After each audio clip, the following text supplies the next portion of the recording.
الان سي ار بي لحقت الكارد فينال، قريب دوك نقدروا نقولوا بطل الجزائر بور لا كاتريام فوا كونسيكوتيف. لازم يربح مقابلات كيما هذوما باش يستحق اللقب القاري، باش يروح للدومي فينال ويروح لا فينال ان شاء الله. انا جو بونس كو سي ار بي الحق ان نيفو اجوردي، ميم سي فو دير سان داونز هذه من احسن الفرق اكتويلمون، صعيبه، ولكن السي ار بي وسي لا يستهان بها. لو تعطينا الطابلو تاع سان داونز واش لم ينهزم، ما انهزموا حتى في مباراه مع الاهلي ب5 ولعبوا مع الاهلي المصري علي بن شيخ، مع الهلال، مع الاهلي في احسن ماميلودي سان داونز 14 نقطه باش ما نتكلموش مع بعض. الاهلي 10 نقاط، الهلال 10 نقاط، 0 نقطه لكوتون سبور، 14 نقطه سور 15 تعادل في مباراتين، تعادل مباراتين وفاز بكل المباريات. شباب بلوزداد سيواجه منافس قوي، الذهاب بالجزائر يوم العيد يوم 21 في براقي ان شاء الله، في براقي من المفروض، لا شيء رسمي للحين، ولكن ما يقدروش يلعبوا بين 3 في ملعب 5 جويلية. هاو البروغرام 21 22 والروتور اسبوع بعد ذلك. شباب بلوزداد ماميلودي سان داونز، واش رايك علي؟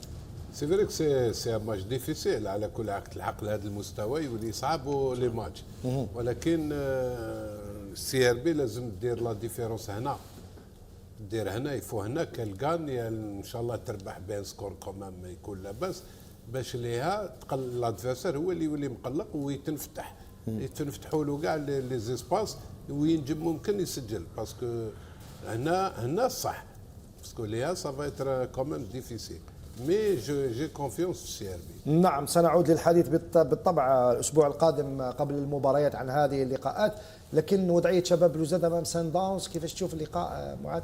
بطل الجزائر امام بطل جنوب افريقيا، لانه اليوم راهو بفارق تقريبا 20 نقطه، كذلك هو على الوصيف، راهو مسيطر بالطول والعرض، بالطول والعرض، وفريق قوي. لماذا؟ لانه عنده لاعبين كثر محترفين، لذلك راح تكون مباراة صعبة لشباب بلوزداد. عليه الشباب أن يتعلم من الدروس تاع السنتين الماضيتين، وصل إلى هذا الدور ويفوز هنا في الجزائر، يضمن ما يتلقاش أهداف من أجل أنه يلعب مباراة العودة بأريحية.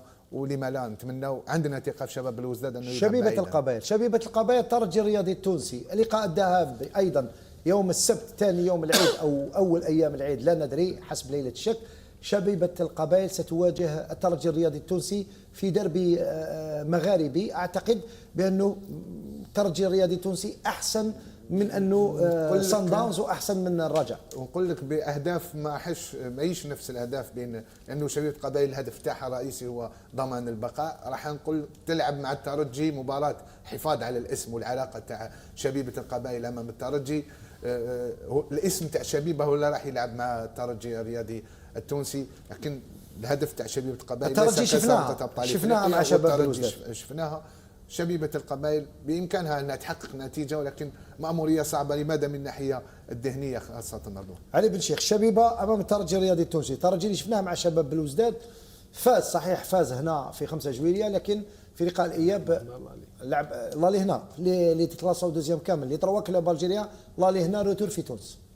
على كل حال بريفير ليسبيرونس تونس سان داونز ولا رجاء ولا صح، مع جي اس كا سي اكوتي ما يتعبوش وكذا، ولو سي كومام اون بون ايكيب ليسبيرونس، مي ماهيش تاع السنوات الماضيه. نعم ماهيش سي جوابل. جو بونس كو لا جي اس كا ولا كان تزيد دير مقابله كيما اللي فاتوا تنجم تفوز. سمير، شوف على الورق انا نظن ان فريق الترجي يبدو على الورقه نقول احسن، عنده الافضليه باسكو يلعب الروتور في تونس.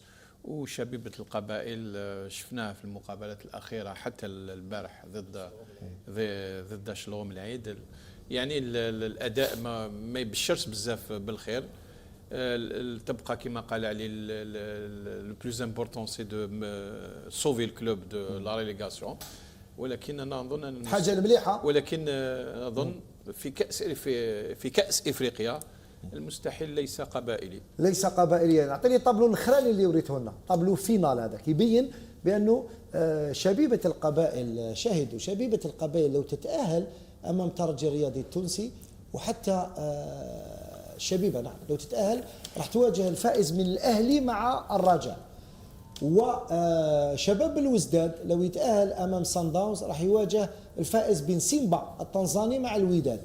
واللقاء النهائي في صالح الفرق الجزائرية، لأنها راح تستقبل في لقاء العودة لو نوصلوا للنهائي إن شاء الله. يكون فيه إن شاء الله على الأقل نادي جزائري، على الأقل يكون نادي جزائري، والروتور يكون في ملعب نيلسون مانديلا. لا كوب تكون في نونسون مانديلا ان شاء الله. ان شاء الله ان شاء الله، هذا ما نتمناه. نروحوا لكاس الكاف، نختموا بكاس الكاف. الجيش الملكي المغربي اللي راهو يتصدر البطوله المغربيه هو منافس معاد، منافس فريق اتحاد العاصمه. اعطينا الطابلو تاع الجيش الملكي يواجه فريق اتحاد العاصمه الفار اصفار كلوب مع اتحاد العاصمه. الجيش الملكي فريق اللي راهو رائد البطوله، مهمة صعبة للاتحاد. والاتحاد لو يفوز ايضا في النهائي الكاس راح يكون النهائي في الجزائر.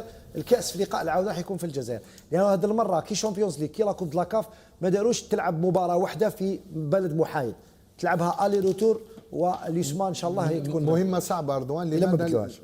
لماذا مهمة صعبة؟ لأنه الاتحاد في الجزائر والاتحاد خارج الجزائر بوجهين مختلفين. وعندك أفضلية مباراة الذهاب هنا في الجزائر، ولكن مباراة العودة هي المهم، وهي اللي راح تكون حاسمة، ذاك راح تكون صعبة المأمورية على الاتحاد. علي بن شيخ، الجيش الملكي اتحاد العاصمة، الذهاب بالجزائر يوم الأحد 23، العودة أسبوع بعد ذلك. Alors c'est pareil que le CRB, il faut faire la différence ici, parce que le Djish el-Malaki, c'est une bonne équipe. راهم ليدر. Un leader, non, مزمان عندهم une bonne équipe. Donc je pense qu'il faut essayer de faire la différence, parce que ça va être difficile. L'USMA, comme un dernier match, d'un bon match, j'espère qu'ils vont continuer comme ça. سامر، سمعت عبد الحق بن شيخة في لا ديرنيير كونفيرونس بريس قال باللي الان عندنا الوقت باش نرتبوا الامور، في نرتبوا البيت. نعم، نرتبوا البيت، ويمكن نعمل على الجانب التكتيكي. جيسبر كو بن شيخة يفا ريغلي لي شوز، باسكو شفنا كما قال معاد دو فيزاج، اون ايكيب دو لوسما تلعب مليح في 5 جويي، ولكن فريمون كاتاستروفيك في الاكستيريور. سي لاريف ا ريغلي سو بروبليم دي بريستاسيون اكستيريور، بالك تكون عنده حظ باش يتاهل للنصف